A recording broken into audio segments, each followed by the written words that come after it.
French shipping ഗ്രൂപ്പായ CMAയുടെ chief general manager പറഞ്ഞത് അവരുടെ ഒരു വെസൽ സാൻ ആൻ്റോണിയോ അതിനെ ഹോർമുസ് കടലിടുക്കിൽ വെച്ച് ടാർഗറ്റ് ചെയ്തു.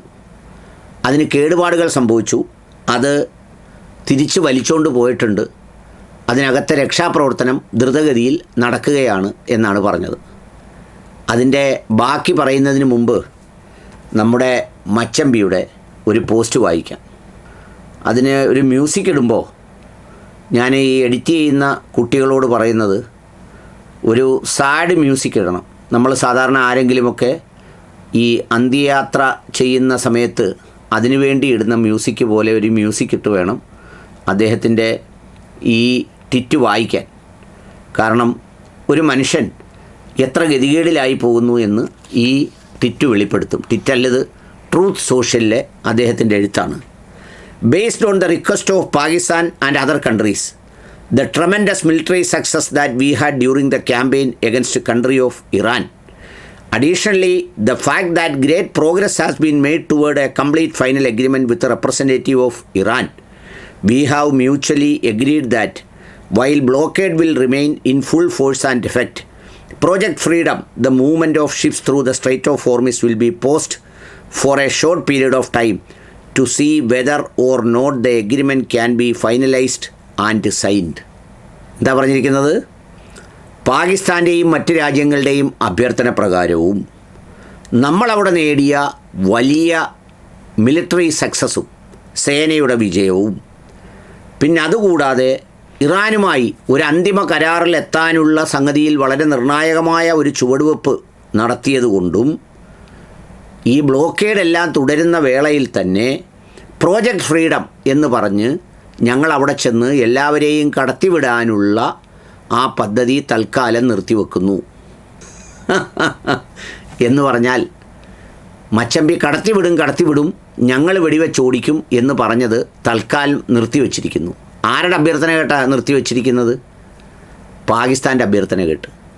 പാകിസ്ഥാൻ ആരാ? ഒസാമ ബിൻ ലാദന് ഇടം കൊടുത്തു, ഒളിപ്പിച്ചു വെച്ചു എന്ന് ലോകത്തെ മുഴുവൻ വിശ്വസിപ്പിച്ച് ഒബാമ ഇലക്ഷന് തൊട്ട് മുമ്പ് വെടിവെച്ച് കൊല്ലുന്നത് കണ്ടു എന്ന് പറഞ്ഞ ആ പാകിസ്ഥാൻ യഥാർത്ഥത്തിൽ അത് ഒളിപ്പിച്ചു വെച്ചതാണോ? അല്ല, പരസ്പര ധാരണയിൽ അവിടെ കൊണ്ടുവന്ന് താമസിപ്പിച്ചതാണ്. അല്ലാതെ ഒളിച്ച് താമസിക്കാൻ ലോകത്ത് വേറെ എങ്ങും സ്ഥലമില്ലാത്തതുപോലെയാണ് പാകിസ്ഥാനിൽ പോയി ഒളിച്ച് താമസിച്ചത്. എന്നിട്ടത് വളരെ കൃത്യമായി കണ്ടുപിടിക്കുന്നു. ആ കണ്ടുപിടിച്ചത് കണ്ട് ദൂരെ നിന്ന്, അതായത് അദ്ദേഹത്തെ പിടിച്ച് തടവിൽ വെക്കുന്നത് പോലെ അന്നത്തെ ഭരണകൂടവുമായിട്ടുള്ള ധാരണയിൽ അതിന് കുറച്ച് കാശ് കൊടുത്ത്, പാകിസ്ഥാന് കുറച്ച് കാശ് കൊടുത്താൽ മതിയല്ലോ, എന്ത് നെറികേടും വൃത്തികേടും അവന്മാർ കാണിക്കുമല്ലോ, അങ്ങനെ കൊണ്ടുവന്ന് അവിടെ താമസിപ്പിച്ച ആളിനെയാണ് ഒബാമ വെടിവെച്ചത്. ആ വെടിവെച്ച് കൊന്ന സമൂഹത്തോട് പറഞ്ഞത് ഭീകരന്മാരെ സംരക്ഷിച്ച രാജ്യം, അവസരം കൊടുത്ത രാജ്യമായ പാകിസ്ഥാനിൽ പറഞ്ഞതനുസരിച്ച് ആശാനിതെല്ലാം നിർത്തിവെക്കുന്നു എന്നാണ് പറഞ്ഞത്. ഇത് സംരക്ഷണം നൽകും എന്ന സമയത്ത് പുറപ്പെട്ടതാണ് ഫ്രഞ്ച് കപ്പൽ.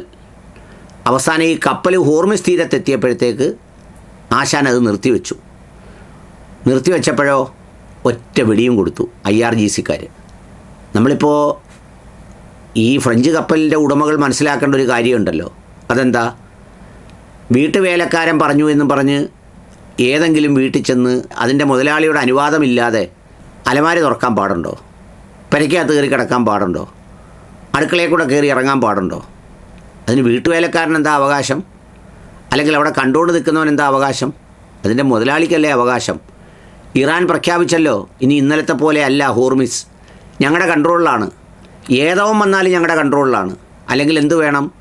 ഞങ്ങളുടെ ഉപരോധം മുഴുവൻ നീക്കണം, ഞങ്ങളെ സ്വതന്ത്രമായി ജീവിക്കാൻ അനുവദിക്കണം, ഞങ്ങൾ ഒരു പരമാധികാര രാജ്യമാണെന്നുള്ളത് അംഗീകരിക്കണം, ഞങ്ങളെ നേരം വെളുക്കുമ്പോൾ പുറത്ത് കയറാനായിട്ട് ഇങ്ങോട്ട് വരരുത്. ഇത്രയുമൊക്കെ ചെയ്താൽ ഞങ്ങൾ സ്വതന്ത്രമാക്കി തരാം. അല്ലെങ്കിൽ ഇതിലേക്കൂടെ പോകുന്നതിന് ഞങ്ങൾക്ക് കാശ് കിട്ടണം, ഞങ്ങൾക്ക് ജീവിക്കണ്ടേ? എന്താ അത് ന്യായമായൊരു ചോദ്യമല്ലേ? ഒരുത്തനെ പട്ടിണിക്കിട്ടിരിക്കുന്നു, എന്നിട്ട് അവൻ്റെ മുന്നിലൂടെ എല്ലാവരും കോടിക്കണക്കിന് രൂപയുടെ കച്ചവടവും കൊണ്ടുപോകുന്നു. അവൻ്റെ തൊട്ട് മുന്നിലൂടെയാണ് പോകുന്നത്. അടുത്ത് കിടക്കുന്ന രാജ്യത്തെ ആക്രമിച്ച് പിടിച്ചെടുക്കുകയും അവിടുത്തെ എണ്ണ ഊറ്റുകയും ചെയ്യുന്നവന് തൊട്ടടുത്ത് കൂടി കിടക്കുന്ന ഒരു സ്ഥലത്തൂടെ പോകുന്നതിന് അവന് ജീവിക്കാനുള്ള കാശ് വാങ്ങിക്കുന്നത് തടയാൻ അവകാശമുണ്ടോ? അതുകൊണ്ടാണ് അവർ പറഞ്ഞത്, ഒന്നെങ്കിൽ ഞങ്ങൾ ജീവിക്കാൻ അനുവദിക്കണം, അല്ലെങ്കിൽ എന്ത് വേണം, ഇതിലേക്കൂടെ കൊണ്ടുപോകുന്നതിന് ഞങ്ങൾക്ക് കപ്പം തരണം. അങ്ങനെ തരാതെ ട്രംപിൻ്റെ വാക്ക് കേട്ട് വന്നതാണ്. ട്രംപിന് ഇത് വല്ലതും മാറുന്നതിന് അധിക സമയം വേണോ? ഒരു പോസ്റ്റ് ഉണ്ടാക്കുന്ന സമയമേ ഉള്ളൂ. ആഗോള നയവും നിലപാടുമെല്ലാം ട്രൂത്ത് സോഷ്യലിൽ ഒരു പോസ്റ്റ് ഇടുമ്പോൾ അങ്ങ് മാറും, തിരിയും. പണ്ട് നമ്മൾ കന്യാകുമാരിയിൽ പോയിട്ട് വന്ന് നമ്മുടെയൊക്കെ പ്രായമുള്ളവർ ഈ കാലിഡോസ്കോപ്പ് എന്ന് പറയുന്നൊരു സംഗതിയിലൂടെ വളപ്പൊട്ടുകൾ കിലുക്കി ദൃശ്യങ്ങൾ കാണുമല്ലോ. ഒരു ദൃശ്യം കണ്ട് ഒറ്റ കിലുക്ക് കിലുക്കുമ്പോൾ അടുത്ത ദൃശ്യമാവും എന്ന് പറഞ്ഞതുപോലെയാണ് ട്രംപിൻ്റെ ഫോറിൻ പോളിസിയും എല്ലാം. കിലുക്കിയാണ്. പുള്ളിയുടെ വിരട്ടെല്ലാം ഈ പള്ളിക്കൂടത്തിൽ പഠിക്കുന്ന പിള്ളേർ വിരട്ടുന്നത് പോലെയും സ്ലേറ്റിൽ എഴുതി കാണിക്കുന്നത് പോലെയാണ് പുള്ളി എഴുതി കാണിക്കുന്നത്.